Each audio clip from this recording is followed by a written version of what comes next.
Bonjour à tous, j'espère que vous allez bien, c'est Tonton Jean et dans cette vidéo on va parler protéines, on va voir tout ce que vous avez besoin de savoir sur les protéines pour la musculation. Alors déjà on va voir la définition des protéines, on va voir à quoi ça sert dans le corps, mais aussi à quoi ça sert en musculation. On verra aussi la valeur biologique des protéines, je vais vous expliquer ce que c'est une protéine complète ou incomplète, et ensuite je vous expliquerai aussi le dosage en protéines pour les hommes ou pour les femmes. Enfin on se posera la question de savoir si on peut remplacer la viande et les œufs par exemple par des protéines en poudre et donc manger que de la poudre. Et pour terminer, on fera un petit point sur les protéines pour les végétariens.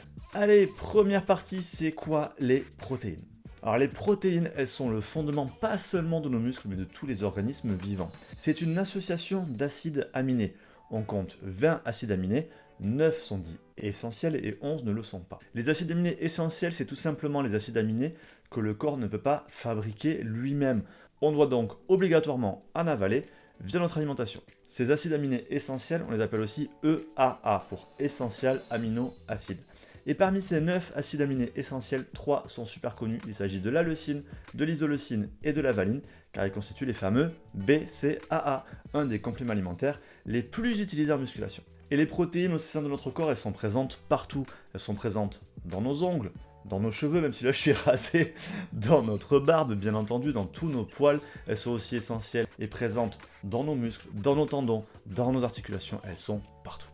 Allez, partie 2, à quoi servent les protéines dans notre corps? Leur rôle principal, c'est un rôle structurel. Ça veut dire qu'elles servent de briques en s'associant pour composer tout ce que je viens de dire. Les muscles là pour les tendons, les cheveux, etc. Par contre, il ne faut pas oublier qu'elles ont aussi d'autres rôles aussi importants. Elles ont notamment un rôle enzymatique, donc les enzymes. Elles ont un rôle hormonal, elles ont un rôle de neurotransmetteur. Et enfin, via les anticorps, elles participent aussi au système immunitaire.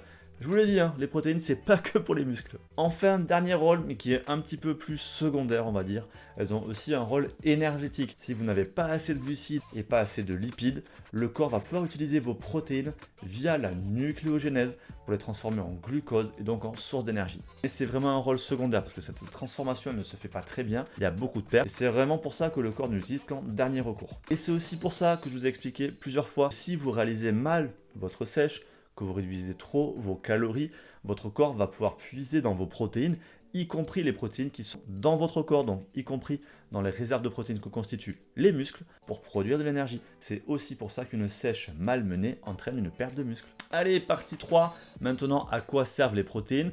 Point de vue musculation. On va maintenant regarder d'un peu plus près au niveau musculaire. Alors on le sait, les protéines sont un élément essentiel pour permettre la croissance musculaire. Mais pas que, elles permettent aussi de réduire le catabolisme musculaire, donc la fonte des muscles dont j'ai parlé un petit peu avant. Et enfin, en favorisant aussi le maintien de la masse musculaire, elles aident à prévenir le vieillissement. Bon, au global, je pense que vous l'avez bien compris, en musculation, c'est vraiment cet aspect musculaire qui va nous intéresser par rapport aux protéines. Allez, partie 4, la valeur biologique des protéines. Alors, il existe deux grandes catégories de protéines, les protéines animales et les protéines végétales. Les protéines animales, je pense que c'est facile, tout le monde les connaît, ça va être tout ce qui va être viande, œufs, produits laitiers et dérivés. Et les protéines végétales, toutes les sources de végétaux ou presque contiennent des protéines. C'est le cas bien sûr des oléagineux, des céréales ou encore des légumineuses. Alors maintenant que j'ai dit que pratiquement tout ce qu'on mange contient des protéines, ça ne veut absolument pas dire que toutes ces protéines-là se valent. On en est très très loin. Et c'est là qu'intervient la notion de valeur biologique. La valeur biologique, ça veut dire quoi? Plus la valeur biologique d'une protéine est élevée, plus cette protéine est bien assimilée, bien utilisée et donc plus elle est efficace pour notre corps. À la base, la valeur biologique maximale, elle a un indice de 100.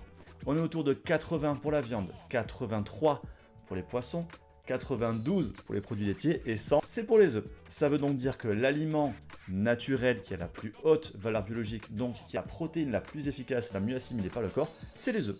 Maintenant, on a aussi des protéines qui dépassent cet indice de 100 qui vont de 104 à 114 et là on est sur les protéines en poudre type whey protein isola. Par contre, si on regarde maintenant les meilleures protéines végétales, on a le soja qui est à 74 et le riz qui est à 64. Ça veut dire que les meilleures protéines végétales sont en dessous des plus mauvaises protéines animales.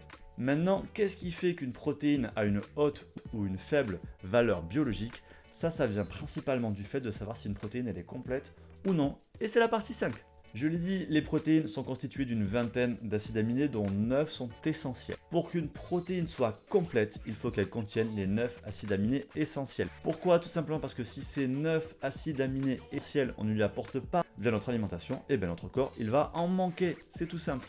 Mais pour qu'une protéine soit complète et en plus qu'elle ait une bonne valeur biologique, il ne faut pas simplement que ces 9 acides aminés soient présents. Il faut aussi qu'ils soient présents en quantité suffisante. C'est par exemple pour ça que le soja, qui est une protéine complète, car elle contient les 9 acides aminés, n'a pas une très forte valeur biologique. Parce que même s'il y a les 9 acides aminés, ils ne sont pas présents pour certains en quantité suffisante. Et donc l'efficacité de la protéine va se réduire. Il faut savoir que le corps, il n'utilise pas les protéines entières. En général, il va découper ces protéines en chaînes un peu plus petites, les protides, soit carrément en acides aminés. Et les réactions chimiques, biochimiques au sein de notre corps, elles vont se faire en utilisant plusieurs de ces acides aminés ou plusieurs de ces protides. Et donc, si certains acides aminés manquent parce que vous ne les avez pas apportés ou pas en quantité suffisante, ces réactions biochimiques ne pourront pas se faire de manière correcte. C'est ça qui fait la haute ou la basse valeur biologique. Maintenant, on l'a vu, toutes les protéines animales sont complètes. Toutes les protéines végétales sont soit avec une moins bonne valeur biologique, soit incomplètes. Heureusement, il y a quand même une bonne nouvelle pour les amateurs de protéines végétales, c'est que les acides aminés manquants ne sont pas les mêmes dans toutes les sources de protéines végétales. Donc, en associant plusieurs sources de protéines végétales, on peut au cours d'un repas ou au cours d'une journée apporter tous les acides aminés essentiels à notre corps. Allez, sixième partie, quelle dose de protéines pour un homme pratiquant la musculation? En moyenne, on considère que la dose de protéines va être entre 1,6 et 2,5 g de protéines par kilo de poids de corps. Alors vu comme ça fait une formule un peu bizarre, mais rassurez-vous, c'est très simple. Si on prend 1,6 g, qui est plutôt dans la fourchette basse, pour un homme de 75 kg, on a dit 1,6 g par kilo, donc 1,6 multiplié par le poids de cet individu, donc 75, 1,6 fois 75, ça fait 120. Et donc cet homme doit prendre 120 g de protéines par jour. Je vous l'avais dit, c'est facile. En sèche, on pourra monter pour aller un tout petit peu au-dessus, pour aller chercher potentiellement les 2,5 g par kilo de poids de corps. Au-delà, surtout, ça ne sert absolument à rien et c'est même contre-productif, car trop de protéines va acidifier votre organisme, surtout si vous ne mangez pas assez de fruits et légumes, et donc ça va augmenter la fatigue, le risque de blessure et diminuer la croissance musculaire. Et oui, trop de protéines, ça diminue la croissance musculaire. Enfin, deux choses importantes à noter. Il faut compter toutes les sources de protéines. Les protéines animales, les protéines végétales et bien sûr aussi les poudres si vous en prenez. Et deuxième chose, ne confondez pas 200 g de viande, 200 g de protéines. En moyenne dans la viande, vous avez à peu près 20% de protéines, donc c'est vraiment pas la même chose. Allez, partie 7. Quelle dose de protéines pour une femme pratiquant la musculation? La masse musculaire des femmes est en moyenne un peu plus faible que celle des hommes et donc elles ont besoin d'un petit peu moins de protéines. Donc la fourchette va plutôt se situer entre 1,4 et 1,8 g par kilo de poids de corps. Allez, partie 8, remplacer les protéines alimentaires, type viande, poisson, œufs, etc. par des protéines en poudre. En théorie, oui, on pourrait, parce qu'on pourrait se dire que de la protéine, c'est de la protéine. Les protéines en poudre ont en plus plusieurs avantages. Elles ont bon goût maintenant, ce qui n'était pas le cas il y a quelques années, et bien souvent aussi elles reviennent moins chères quand on compare au gramme de protéines, bien sûr. Elles ont aussi l'avantage d'avoir une excellente valeur biologique, d'être complètes, donc on pourrait se dire vu comme ça que ça coche toutes les cases. Mais ce qu'il faut voir, c'est que d'un point de vue nutrition, un shaker de protéines, ça ne vaut pas un steak haché, tout simplement parce qu'il n'y a pas que la protéine qui compte. Dans la viande, il y a d'autres micronutriments qui sont essentiels pour la santé, mais aussi pour la bonne assimilation des protéines que contient la viande. Donc oui, vous pouvez compléter votre alimentation et votre apport en protéines par des protéines en poudre, mais non, vous ne pouvez pas remplacer votre apport en protéines par de la poudre. Et donc vous l'avez compris, la poudre, ce n'est absolument pas obligatoire, ce n'est absolument pas un passage obligé, même pour les pratiquants de musculation. Allez, 9e et dernière partie, petit point sur les sources de protéines pour les végétariens. Alors je l'ai dit, que ce soit dans les céréales, blé, riz, etc., les légumineuses, haricots, pois chiches, soja, c'était pas facile, vous voulez pas sortir celui-là, etc., ou encore les oléagineux type amandes, noisettes, vous avez des protéines. Mais je l'ai dit aussi, elles n'ont pas forcément une bonne valeur biologique et ne sont pas toutes complètes. Par contre, on peut les associer pour les rendre complètes en compensant la faiblesse d'un acide aminé d'une source par un apport important de ce même acide aminé d'une autre source. Par exemple, les céréales ont une carence en lysine, par contre, ils apportent un bon apport en méthionine.